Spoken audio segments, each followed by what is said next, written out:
first edition of the Nahar Jito Bookathon, presented in association with the Rai Soni Foundation. This session is going to be an in-depth insight into a rather interestingly worded book called HAPPYTUAL, The Non-Pursuit of Happiness by Mr. Pawan Kumar Mishra. In HAPPYTUAL, Mr. Mishra invites readers to reflect upon and reimagine the idea of true happiness by offering a refreshing perspective on one's inner self in a world driven by external pursuits. This is not just a book, it is a revolution. It is a transformative guide that distills the principles of yogic psychology and applied ancient wisdom to redefine happiness amidst modern-day chaos.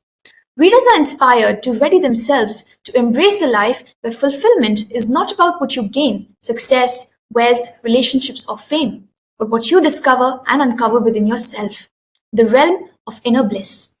With the promise to take you on a life-changing journey, HAPPYTUAL teaches you how to meet and nurture your true self in a world obsessed with chasing illusions. Mr. Pawan Kumar Mishra, who is also our speaker today, has been a transpersonal coach and mentor since 2000, offering personal consultations, group seminars, and corporate programs worldwide. Blending Western work experience with Eastern wisdom traditions, his approach includes yoga science, Vedic astrology, Vastu science, and Indic studies. He has served as a spiritual guide for the HELP program and as a research project assistant at the Copenhagen Business School in Denmark. He has also been recognized with awards such as Doctor of Philosophy, Honoris Causa for spiritual science and writing by the Hessen International University in Germany. And he has authored several books, including HAPPYTUAL, Living Hanuman, and Diwali Puja Vidhi. He has also received the Spiritual Scientist Award from the All India Institute of Local Self-Government. I'd now like to hand over the session to our speaker, Mr. Mishra. Namaste. This is Pawan Mishra with you, introducing my book, HAPPYTUAL, The Non-Pursuit of Happiness, published by Rupa Publications this year itself, 2024. It has been a very happy journey writing this book. Rupa Publication approached me with the topic of writing a book on HAPPYTUAL, a light book for targeted at all age groups, and that was the mandate. That was the starting point of starting this journey with the book. The book as such is set in a COVID home, a home during COVID times. I'm sorry about that. So the book is set in a home during COVID times, our home in Rishikesh. And in the book, a young girl, my niece, Priyal, happens to land in from the US. She is an undergrad. She lands from the US and stays with us and gets locked down with us. Locked in with the family. And also in short time, another girl who is from Germany, she is a health professional who has come to do yoga retreat in Rishikesh, happens to get stuck in the lockdown, and we go and fetch her, and she also joins the family. So in the home, there are four of us, myself, my wife Sadhna ji, Priyal, undergrad, 19-year-old undergrad from US, and Bilge, the health professional who is about 30-year-old from Germany. And the four of us begin the journey of the story. The point is that during the conversation, it arises that Priyal is doing a research or a thesis on the pursuit of happiness. That's a thesis topic. And the conversation gets engaged there, and the book unfolds. The theme of the book is to look at happiness a bit more closely than how we look at it. We normally look at happiness as an emotion or a feeling that we derive out of something. We derive out of meeting someone. we derive out of getting something or being in a certain circumstance. So we feel happiness is a end product or a byproduct of obtaining a person or arriving into a place or getting into an experience that I like, or a circumstance, or being told that the book is a bestseller. So I'll get very happy out of that. We feel happiness is derived out of these, and therefore, as a natural response, we set in a chase of happiness. The pursuit of happiness becomes our natural response. We chase people, relationships, we chase places, vacations, we chase things, houses, cars, cell phones, clothes, glasses, watches. We chase different types of foods. We chase different types of experiences, circumstances. We even chase ideas like fame, popularity, also power. We begin to chase them. We begin to pursue them as our prey, as our game. Because once we get them, we'll get happiness. And everybody is doing that. Every single person is in a pursuit of happiness. Even those people whom we think are happy are also pursuing happiness. And those we think are happy, we find that they are not yet happy. They are yet to find their true happiness, and they are chasing something. So much so that the US Constitution enlists the pursuit of happiness as one of the fundamental rights. Everybody who is a citizen of the United States of America has the fundamental right to pursue happiness. Whether he will or she will get happiness or not is not guaranteed. But the pursuit of happiness is guaranteed as a right for every individual. And through that, the pursuit itself gets a kind of a legitimization, a validation that it's the right thing to do. Of course, everybody is pursuing happiness. As I said, it ensues from the point that happiness is in a person, in a thing, in an experience, in a place, in a circumstance, in an idea. And once I get that, I will get happiness out of that. So therefore, let's go for it. Let's pursue it. However, as most of us know, I think all of us know, that the happiness that we have an idea of is quite fleeting. Suppose I wanted a mobile phone, S23 latest, and I go and buy it. I do get a certain satiation, a certain happiness for some time, a little excitement, a little kind of a flurry of emotions for some time. Then it again goes. Then it becomes like any other mobile phone. Rather, when I see it all the time, it is S23, I find that I'm holding not an up-to-date instrument in my hands. S24 has arrived. It is powered by AI. Oh, how my life would be if I have S24 in my hands. And gone. This no longer is the cow which gives me happiness. So, this is one side of the equation.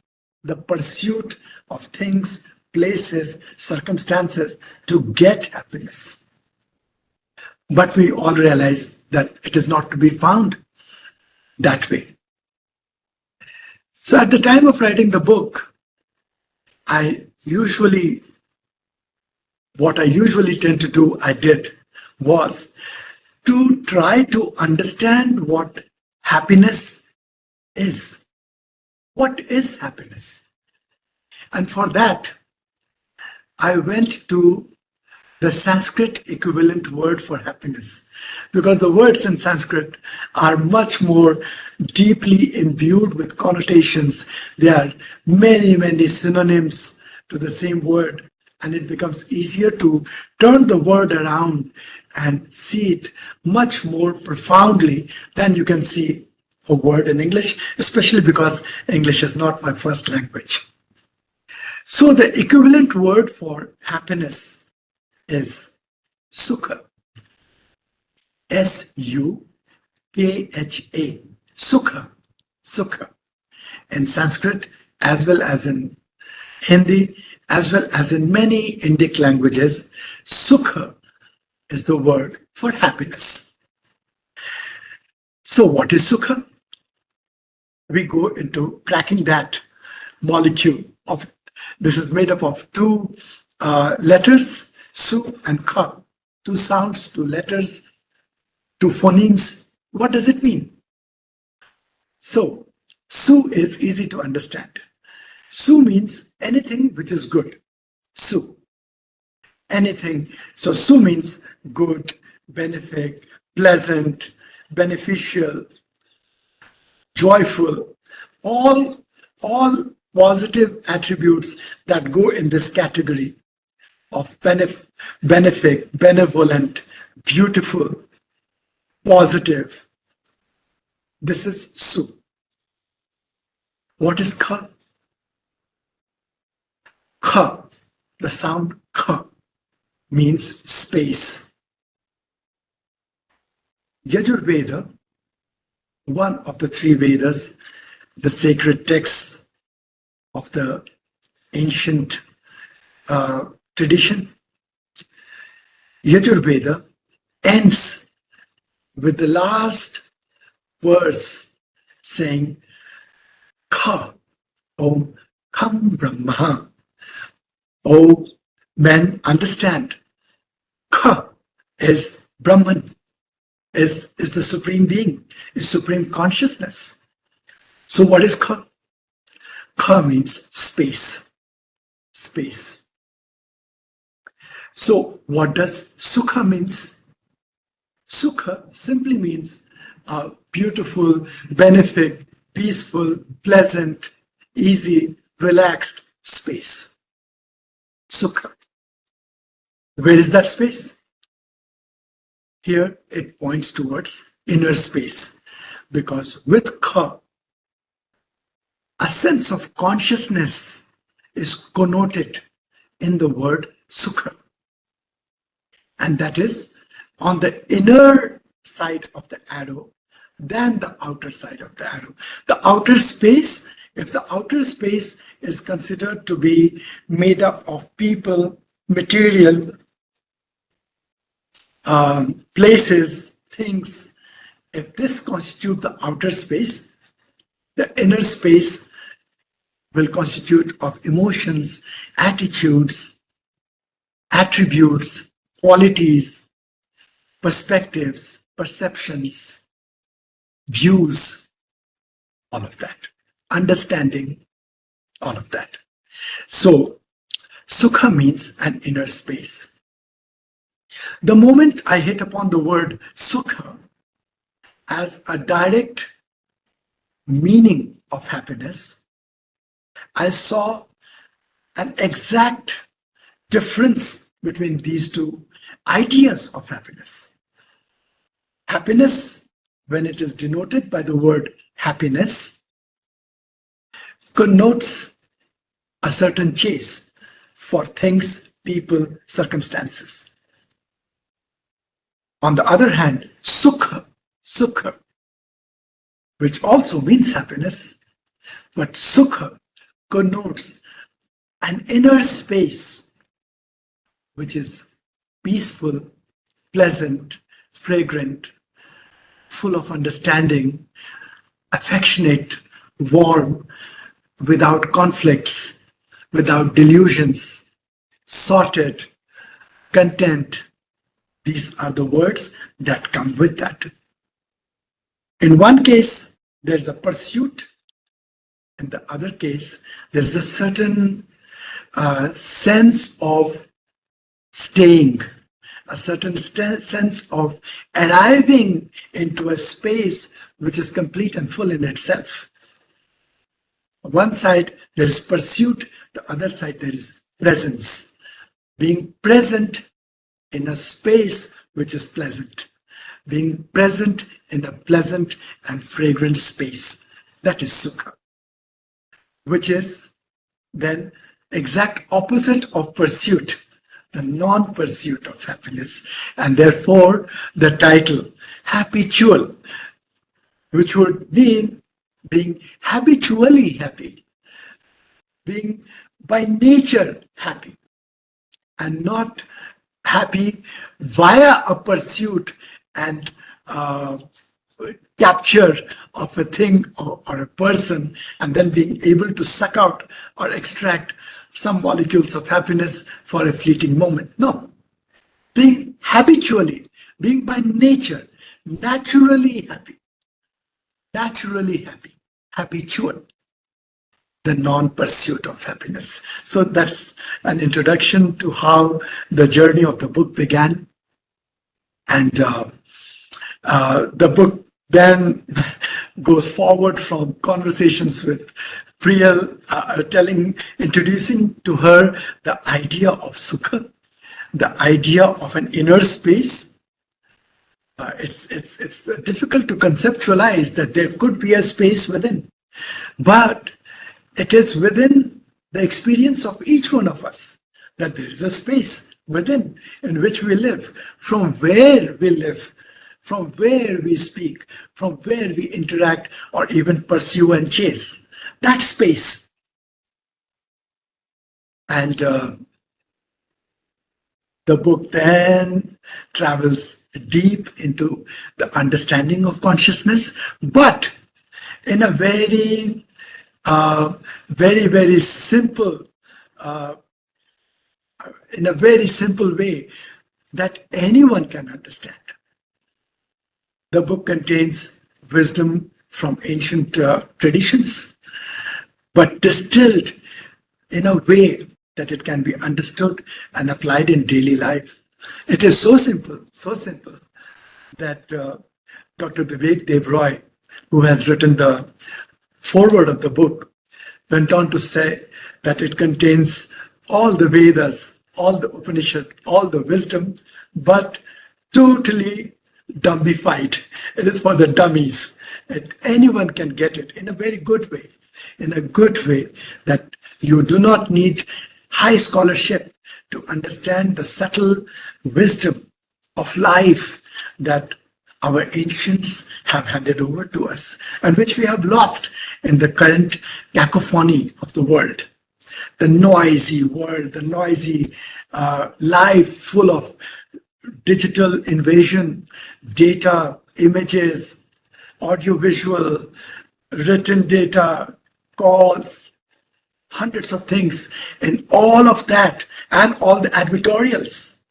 The advertisement, the television advertisements tell us what to look for to get happiness. We are driven by our habits and all the conditioning and advertorials that drive our pursuit. But this book introduces us to the ageless wisdom in the simplest words possible, to anchor ourselves in a space which is deep within ourselves, which is by nature, naturally, habitually happy. The book, as a complement to the book, I would say, the book has been read by a very beautiful, lovely granddaughter of ours, Amira. She's just 10. And at 10 years, she could read the book and write to me every night a synopsis of every chapter on the WhatsApp. She would sometimes say, "Don't sleep, I'm just about to finish writing the synopsis of so-and-so chapter." If a 10-year-old girl could get the essence of the book and could relate with that, anyone of any age group shall be able to pick up the insights embedded in the book. So the book touches upon the understanding of consciousness and its three states: the waking state, the dreaming state, and the deep sleep state, and the fourth, turiya, of which these are the three states of. This understanding of consciousness helps us to recognize an observer within us, an experiencer within each one of us. So one will ask, so what? What's the difference? Well, whoever is experiencing happiness or enjoying an ice cream, for example, is aware of two things: the object of enjoyment, which is that ice cream, and the process of enjoyment, that the ice cream, when it touches the taste buds, signals the brain, and there is a flush of dopamine and other neurotransmitters, and there is a overall holistic experience of, wow, what an ice cream, I'm enjoying it. So there is an object of enjoyment and there is a process of enjoyment. There is the act of enjoyment, the process of enjoyment, and the object of enjoyment. But when you become aware of the enjoyer who is enjoying the enjoyed, the enjoyer who is experiencing enjoyment through that object of enjoyment, from that object. This particular enjoyer, the consciousness of enjoyer, the awareness of the enjoyer dissociates the enjoyer, which is the true self, from the process of enjoyment and the object of enjoyment. And this dissociation itself opens a key to that space in which the enjoyer is always immersed in enjoyment. That enjoyment, happiness, or ananda, bliss, is its true nature. It is naturally so. It was only expressing it through an ice cream. But it was not as if it was deriving enjoyment out of the ice cream. It was only experiencing it, witnessing it, illumining a certain firing of neurons. So the question will be, so what? So what? So when flip it, when we go through pains and suffering, the enjoyer will be able to dissociate itself with the identification with the process of suffering and the object of pain. The enjoyer will become an observer in this case. The observer will observe the process, and therefore at times there could be physical pain, there could be an illness, ailment, a hurt, physical pain, or there could be even an emotional pain. Your child said something to you, your partner said something to you, you have been fired by the boss. There will be an emotional pain and a breakdown, but one will not get carried with it. One will be able to contain that suffering and will still be able to settle down with a small cup of tea and relax and say, okay, right now I'm enjoying this process, this experience. I'm illumining this particular experience. At the same time, at this point in time, I'm illumining this pleasant cup of tea. I am I am distinct. I'm a distinct entity from both of them. And that establishes oneself with practice over a long period of time in a natural state of bliss, which happens to be one's own true nature. So from there, it ensues forward that happiness is my own true nature, not only mine, everyone's true nature, happiness, joy. However, over a period of time, as we live and go forward,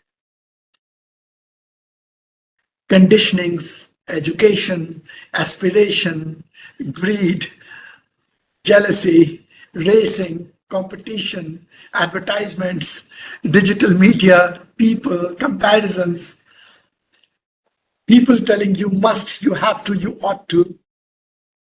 All of that created layers and layers and layers and layers and layers of soot on this sparkling diamond of bliss. The question is not to pursue happiness outside. The question is how to get rid of this soot so that we discover the shining, happy diamond within ourselves, realizing that happiness lives in me as me. Happiness dwells in me as me. I am happy. I am Mr. Happy, or I am Miss Happy, or I am happy. I am the happy one. This discovery will happen once layers of suits are removed. And as we remove it, we already begin to see the light coming through. And we realize we are sure that we are on the right path, and that is the direction to go for the search of happiness. Not exactly search, but just to uncover and unpeel the happy me with it.